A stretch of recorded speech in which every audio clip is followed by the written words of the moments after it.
What's up, everybody? It's your boy Tay Tay the Savior. I am coming to you live on the YouTube platform and on X, and I'm here to talk about the state of WWE and give you my 2026 Elimination Chamber predictions.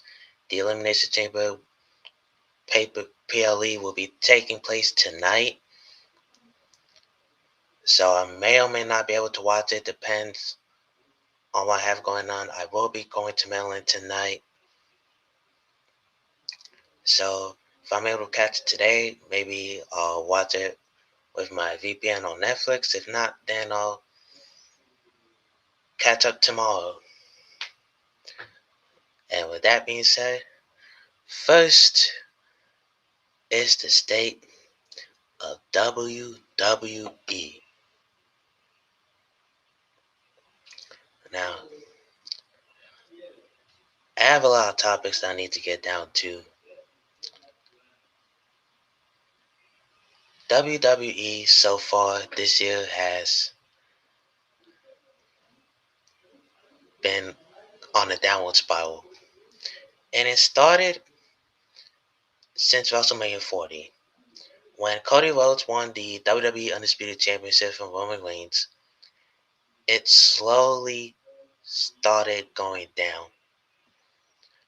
Once they got with Netflix and ESPN and those big money deals, TKO, running roughshod, it became stale and corporate, and I'll explain why. Number one, stale shows and PLEs. Nearly every start of the show starts with wrestlers showing up to work with their coffees, and we get the commentary, and the commentary hypes up with little to no energy, especially Joe Tessitore saying, "Welcome everyone to Monday Night Raw, and we'll coming to you live from da da da da da." And I'm like, where's the energy? Now, some shows we do get pyro, which I appreciate that. This past Monday on Raw and yesterday on SmackDown, they started off hot with some chaos, Gunther interrupting Michael Cole and Corey Graves on Monday. Yesterday, we got Jey Uso being attacked, and we got the wrestlers who are participating in the chamber coming out. Drew McIntyre, of course, was involved. It was fun.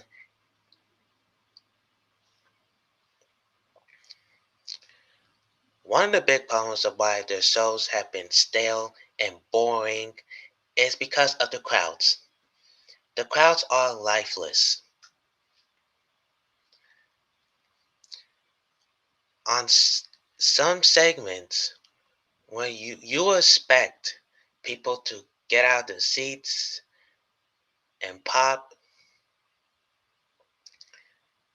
they're fast asleep. The crowd is asleep. And maybe it's because the crowd is not interested in what WWE is selling them. And I have a lot more to say on that.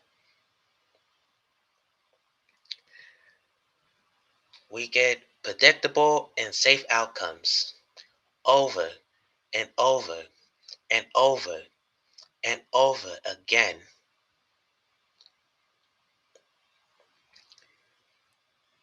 Sesame Street Levesque, as JD from NY calls him, can rarely take a risk. And I've had an issue on that. I think I've called him out several times on that. And the constant repetitive booking.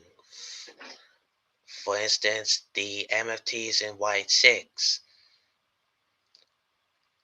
the Mystery Man angles,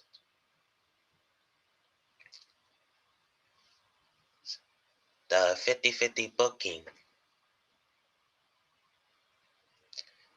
So bad that the ratings are down. Monday Night Raw not making the top 10. SmackDown some weeks are going under a million.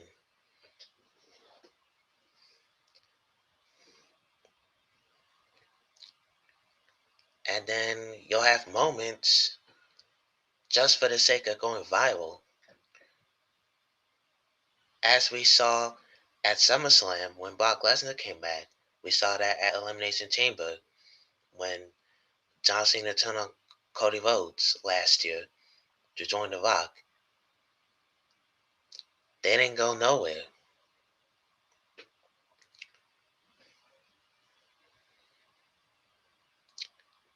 Alright. So, the next issue I have is the road to WrestleMania. The road to WrestleMania started with the Royal Rumble, where we got Roman Reigns and Liv Morgan winning their respective Royal Rumbles. Now, both Rumble matches were predictable, especially the men's ending. Ronnie Roman was winning. I wanted Bianca Belair to win, but they ended up with Liv Morgan, which I was perfectly okay with. The final three was great. Soruka is going to be a star. If WWE doesn't get their grubby ass hands on Soruka trying to change her presentation or some shit.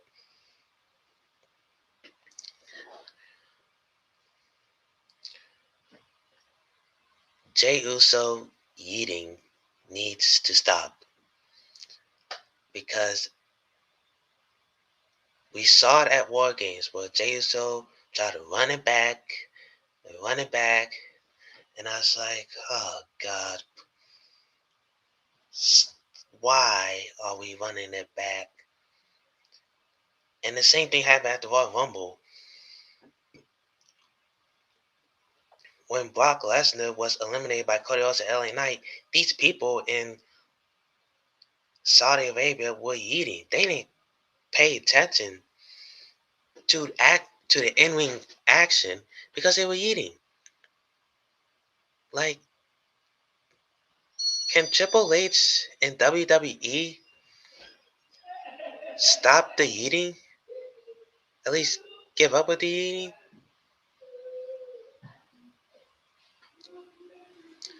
Like, this is annoying.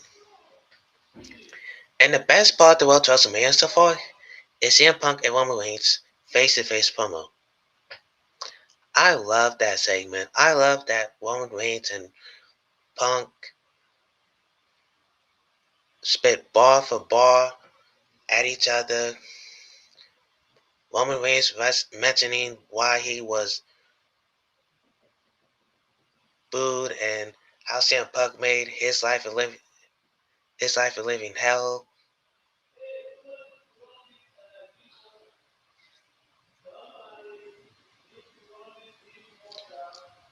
Oh, I'm sorry, this was my dad. Yeah.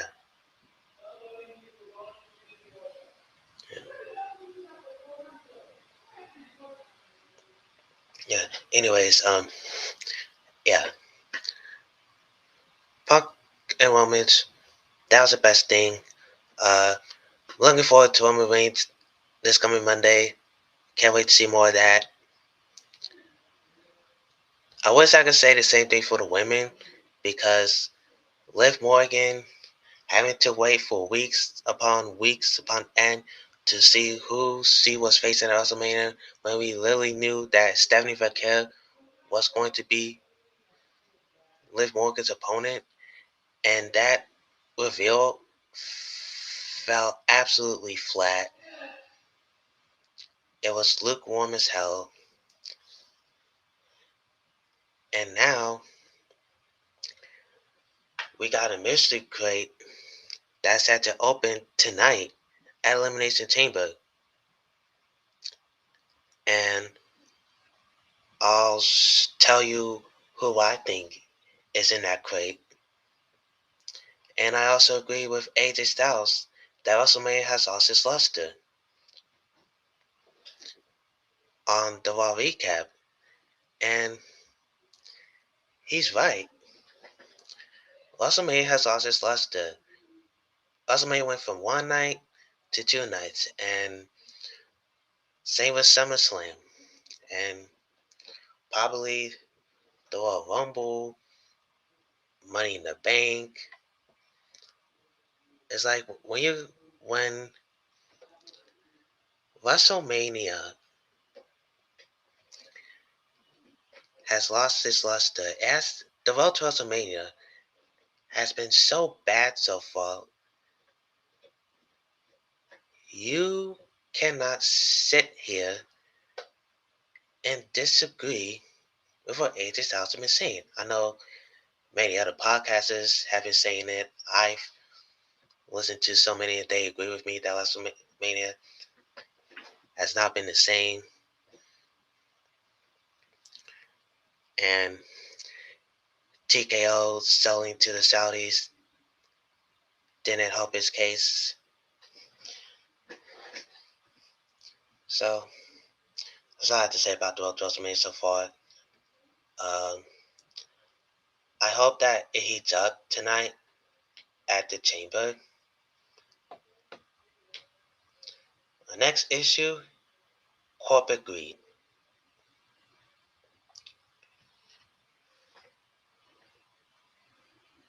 WWE has been raising the prices for the tickets, charging you guys an arm and a leg, thousands of dollars to attend a show. And that doesn't include the flight, the hotel, if you're going somewhere, if you're taking the family forward, like that's like a house payment that you're putting on these tickets. And like I said before, taking WrestleMania back to Vegas this year and next year to Saudi, it didn't help. Because WrestleMania last year was mid. We had one of the worst endings in WrestleMania history, and John Cena and Cody Rhodes, with Travis Scott, interfered and allowed John Cena to win Title 17, which was one of the worst WrestleMania moments ever. And now you guys are blacking out watch parties and blacking out the Elimination Chamber WrestleMania watch parties so that you guys could like get these people to watch it live. We're not stupid. We're not falling for it. And WWE, you guys try to like lower your prices to 25%. It still didn't help your case. Y'all need to do a lot more than 25% to convince us to come into your shows and watch your product. Again, the TV deals, once they got those, they procrastinated. And it doesn't help that we got constant sponsors and commercials.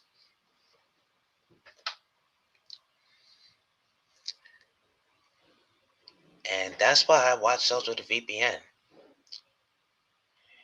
If you are not watching it internationally, like I am, then you'll have to deal with abundance of commercials.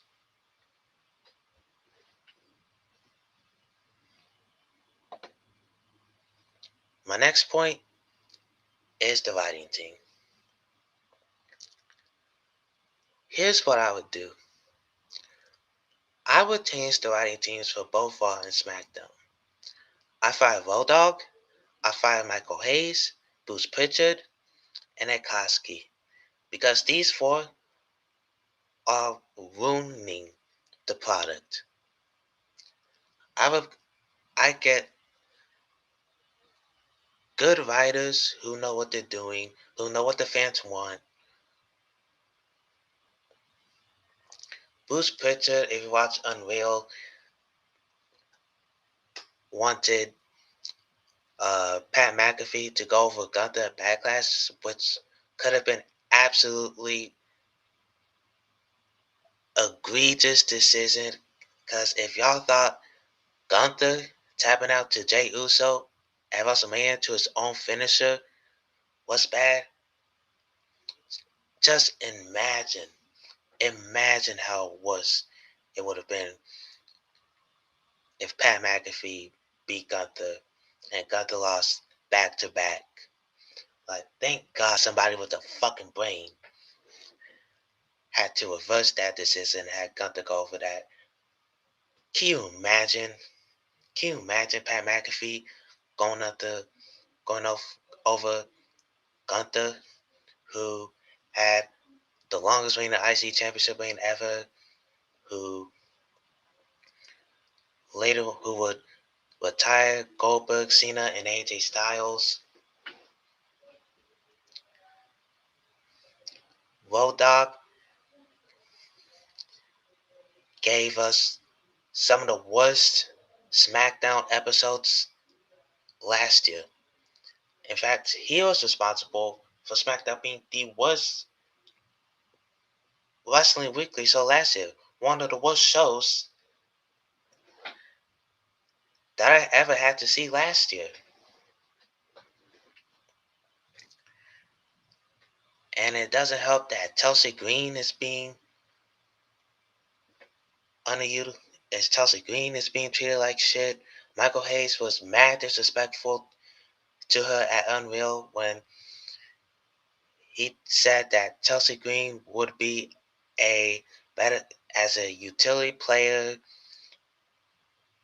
putting over Charlotte, Tiffany. Like, how dare you, Michael Hayes? You were so whack for this, and you going on the podcast didn't help. Like, Michael Hayes is tone deaf, and Chelsea Green had every right to be frustrated.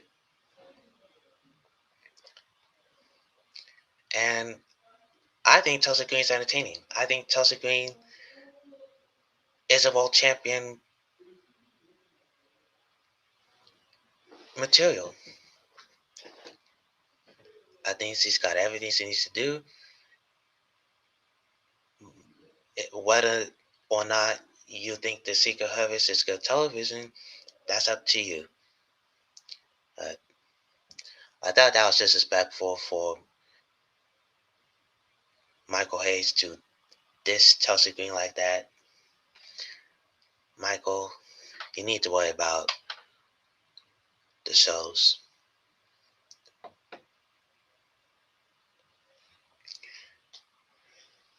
And next up is Def Rebel. Def Rebel has the worst music in wrestling history. Okay? The example, Royal Rumble.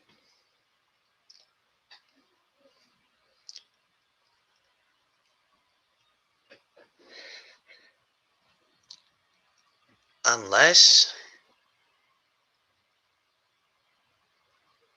you see the wrestler coming out, you can't even recognize who is coming out. Like the Rumble last year, for example, like when Finn Balor came out, like I didn't know who was because the Judgment Day theme music was playing out, and I didn't even know like who was playing this. I never realized that. Like, who the F is this? Oh, it was Finn Balor. Death Rebel needs to be fired immediately. The Death Rebel and Death Rebel, unfortunately, has gotten to the likes of Jordan Grace. When she came out, zero reaction. Stephanie Vergara, they did Stephanie so dirty by changing her theme music. So much so that she gets zero reaction. The only reaction that Stephanie Vergara gets is when she's bouncing her ass doing the devil's kiss. And I believe the AI allegations that they use AI slop for some of the Death Rebel theme songs. And one artist called them out for using their vocal samples without permission, which I believe that artist for the Fatal Influence theme.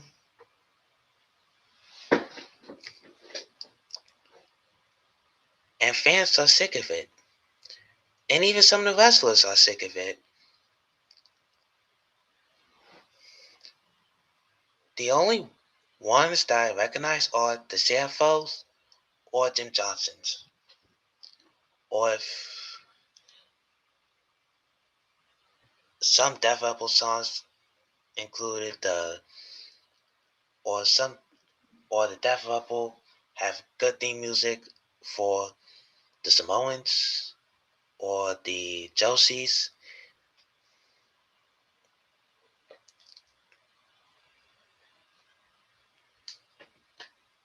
If I were in WWE, I would make an attempt to bring back Jim Johnson and CFO Dollar Sign because they had some good music. Like Randy One's theme song was good. The Shinsuke Nakamura's theme song was They Bought Back. The Sami Zayn They Bought Back. Street Profits theme song They Bought Back. Like whenever Death Rebel's contract runs out, which I hope they are, just cut your losses.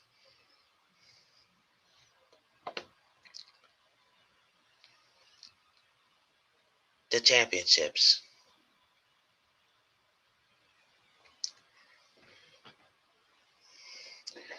We got champions not wrestling and not defending their titles. Example, Jake Cargill, Dominic Mysterio. Let's start with Dominic Mysterio.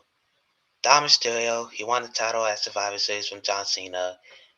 He got injured at Triple H's Gorilla Day at Tennis in the tag match. And he hasn't defended it since. Now, this coming Monday, Dom's got Penta with the IC title on the line.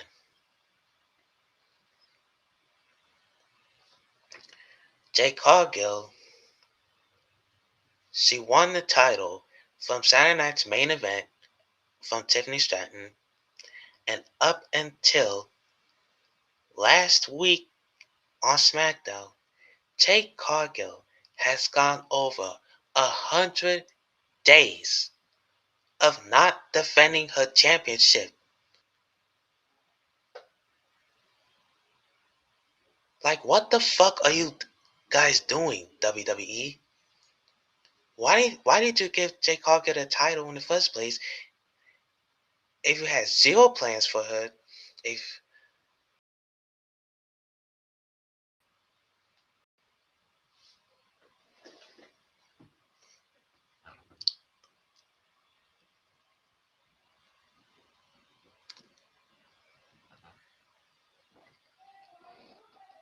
and y'all holding her down. Hold up, I'll be back.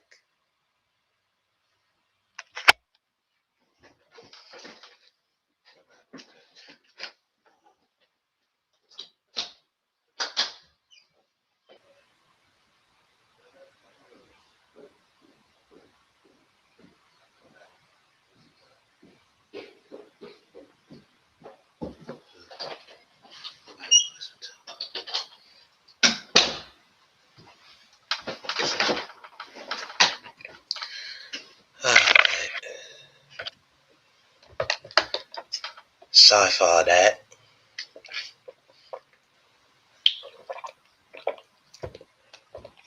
Let's take a little sip. Let me take a chat.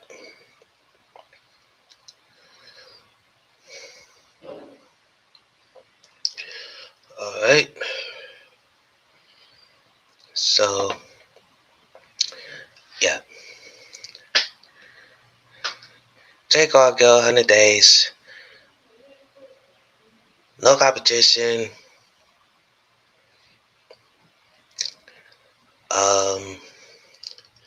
That's all I say about that.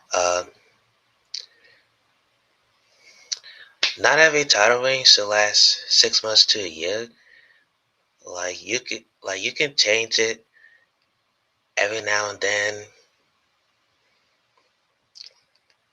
Just like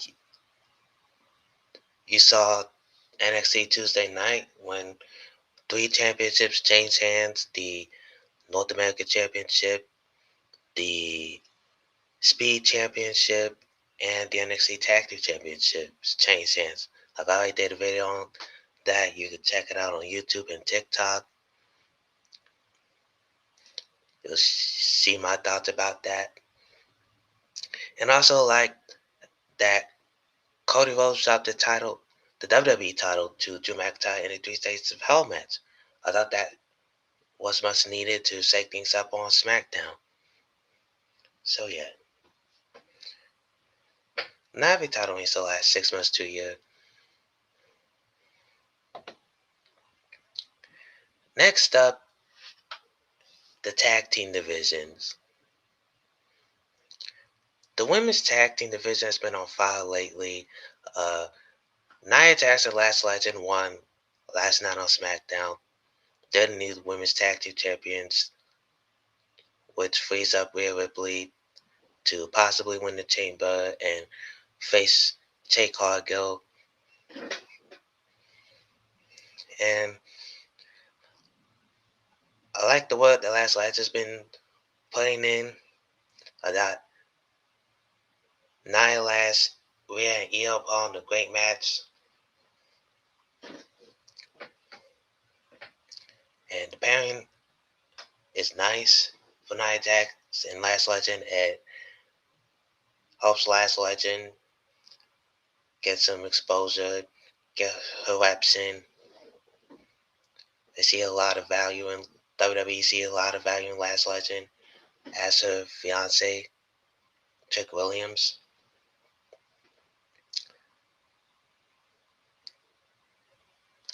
I wish I could say the same thing about the men's, because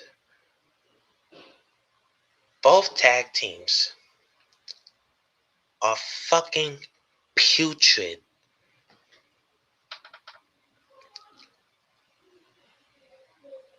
The SmackDown tag team division at one point was on fire for the first 7 to 8 months. We had the Street Profits, Fraxium, DIY, Motor City Machine Guns, Los Garza, all fighting for the tag team titles on SmackDown. At one point, they were even the best thing on SmackDown. But once the Y6 came in and took the tag team titles, the tag team division went to shit.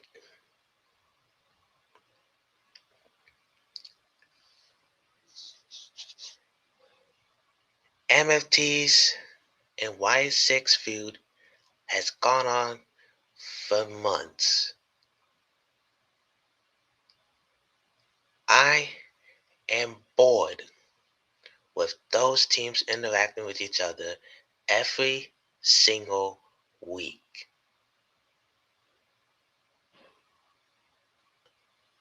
Uncle Howdy pinned Solo Sikoa last night, clean.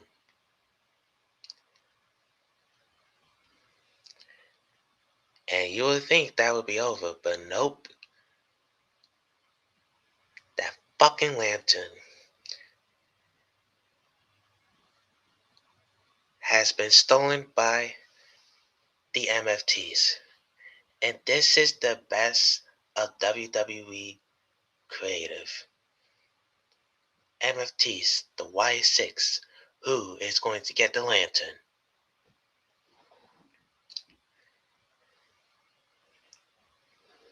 Yeah, you guys are handcuffing Fraxium. Y'all handcuffing Motor City Machine Guns. Over on Raw, we got the War Raiders jobbing out to Obafemi.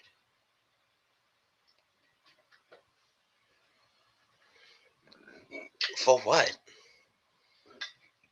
To make Oba look strong?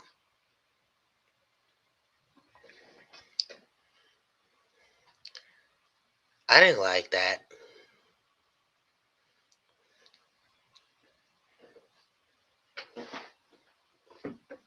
We haven't seen the Street Profits since fucking October.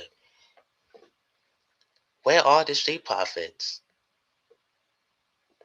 The Profits have been out on NXT live shows. The Profits are much needed on SmackDown, I can tell you that. So, the solution to the tag team problem is to take the World Tag Team Championships that are on the Usos and take the SmackDown Tag Team Championships with MFTs. Put them in a match to reunify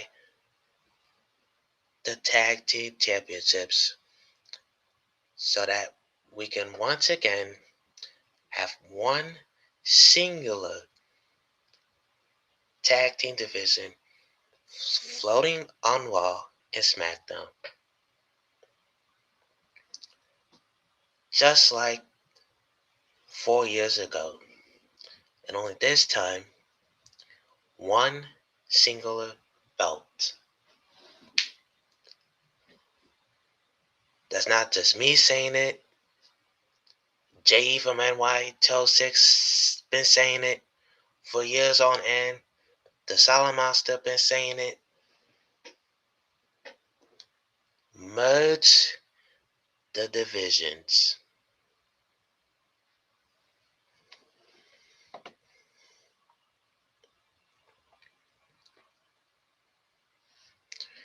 And number 9 is the fumbling of talented storylines. The Atomic Tour, like I said, it was a mixed bag. If you want my further thoughts on it, then you can check out my Atomic Tour live stream. The Bloodline Hunter was supposed to be this big thing last year. They cut it off. The heel run for New Day was a disaster. Um, the heel turn started off with so much promise, and they dropped the ball with it.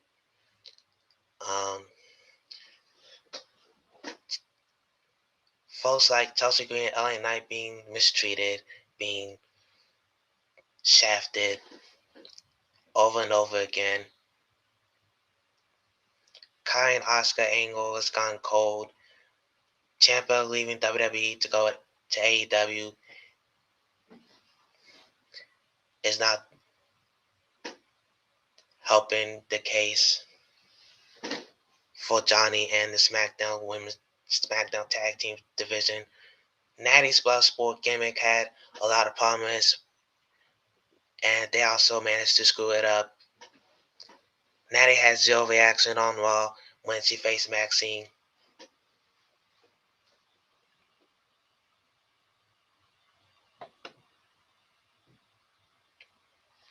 Up next, Division. Soon as Seth Rollins faked the knee injury, the black cloud was placed on the group. And again, the division wasn't lining the world on fire. Some weeks it was repetitive. We got Vision versus LA Knight, Vision versus Jey Uso, Vision versus Jimmy Uso, and the same mixed up baby faces over and over and over again. Penta, adding Dragon Lee, Sami Zayn. Like, it's the same stuff. And we all thought Seth Rollins hurting his shoulder at Crown Jewel would probably possibly speed up Braun Breaker's ascension to the top, but he had a hernia injury, and he aggravated it when he was lifting up the table on the Raw after Rumble.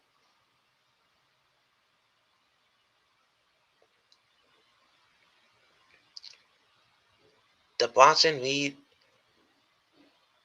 injuries changed the plans for who was supposed to qualify for the last spot in the men's table match.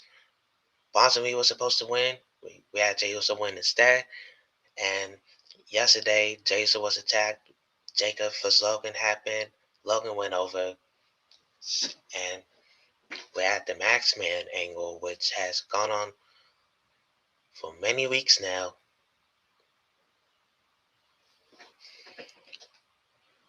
We found out that yesterday that it was a decoy, and that decoy was one of Seth Rollins' students at the Black and Brave Academy. To be honest, I'm over the Masked Man stuff. The Masked Man needs to be revealed tonight, and I'm going with Seth Rollins to be the Masked Man. And lastly is Brock Lesnar.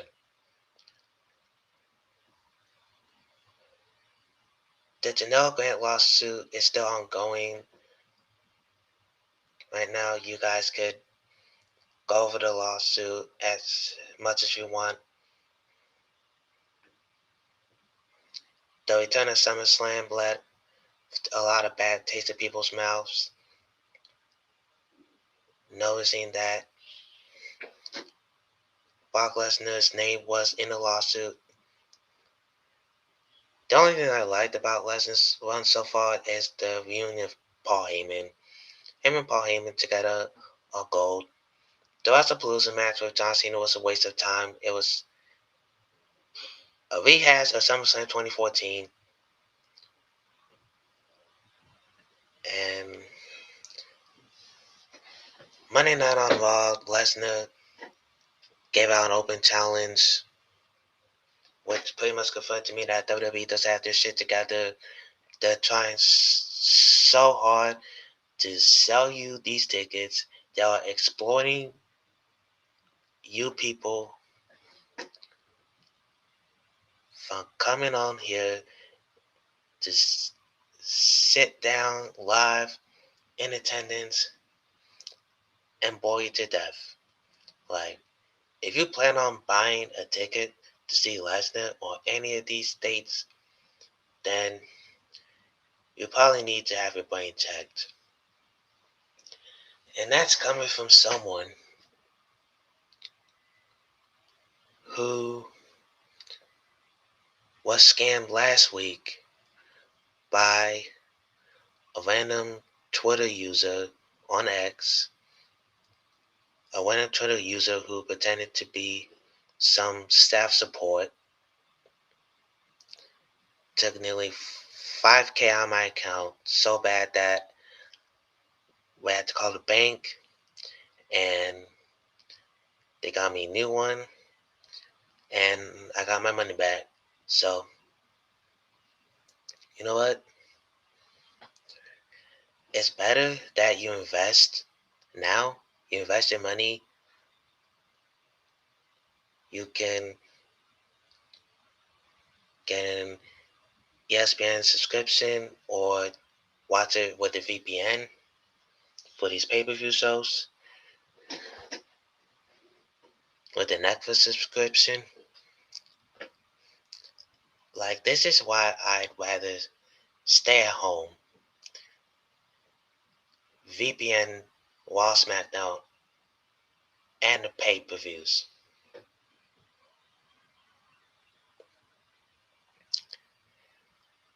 The crowd was chanting for Obafemi on Raw, and we got nothing out of it. Now, I did read a report from Meltzer that the planned match was supposed to be Lesnar and LA Knight. I do not